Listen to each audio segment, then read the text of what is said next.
छोटे से गांव में एक परिवार रहता था। उस परिवार में एक लालची और घमंडी औरत, उसका मेहनती पति और उनका इकलौता बेटा बाबूलाल रहता था। बाबूलाल कोई काम नहीं करता था। उसका दिन गांव की गलियों में घूमते घूमते और सपने देखते देखते बीत जाता था। एक दिन दोपहर के समय उसकी नजर गांव की सबसे सुंदर लड़की सुमन पर पड़ी। सुमन, मेरी बात सुनो ना। मैं तुमसे बहुत प्यार करता हूँ। मैं तुमसे शादी करना चाहता हूँ। बस करो बाबूलाल, मुझे तुम्हारी कोई बात नहीं सुननी। रास्ते से हट जाओ। इतना गुस्सा क्यों करती हो? एक दिन तुम खुद मान जाओगी। सपने देखना बंद करो। मैं तुमसे कभी शादी नहीं करूंगी। सुमन गुस्से में वहां से चली गई। उसी समय बाबूलाल का दोस्त चीमा वहां आ पहुंचा। क्या हुआ बाबू? फिर से सुमन ने डांट दिया क्या? अरे नहीं भाई, वो बस शर्माती है। मजाक मत करो। पूरे गांव में उसके बारे में अजीब बातें होती हैं। कैसी बातें?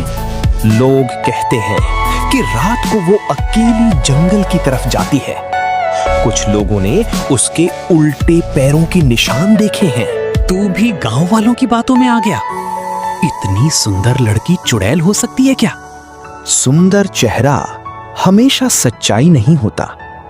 मेरी मान, उससे दूर रहे। मैं तो उसी से शादी करूंगा। शाम को बाबूलाल घर पहुंचा। उसकी माँ आंगन में बैठी गहनों की गिनती कर रही थी। माँ, अब मेरी शादी करवा दो ना। मुझे एक सुंदर दुल्हन चाहिए। क्यों नहीं मेरे राजा बेटे, तेरी शादी पूरे गांव में सबसे धूमधाम से होगी।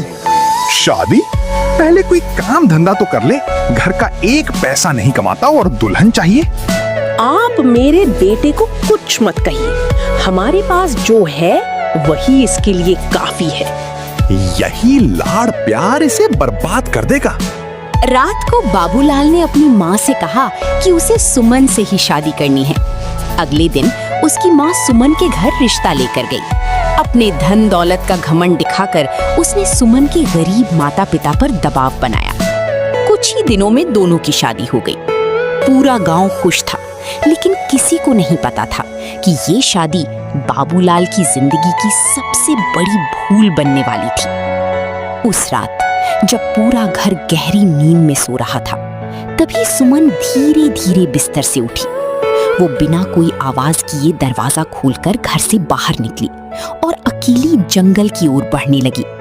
आधी रात का समय था। चारों तरफ गहरा सन्नाटा फैला हुआ था। दूर जंगल से सियारों की डरावनी आवाजें आ रही थीं। चांद की हल्की रोशनी पेड़ों के बीच अजीब परछाइयां बना रही थीं।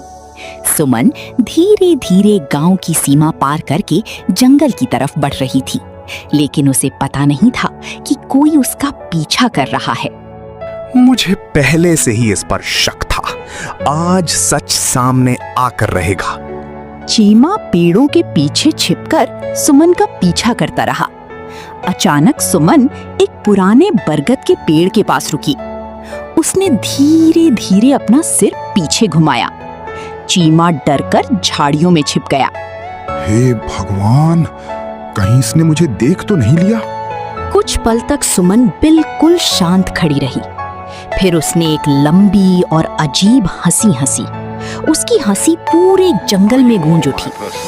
अगले ही पल कुछ ऐसा हुआ जिसे देखकर चीमा की सांसें थम गई। सुमन के दोनों पैर धीरे धीरे घूमने लगे और देखते ही देखते उसके पैर पूरी तरह उल्टे हो गए।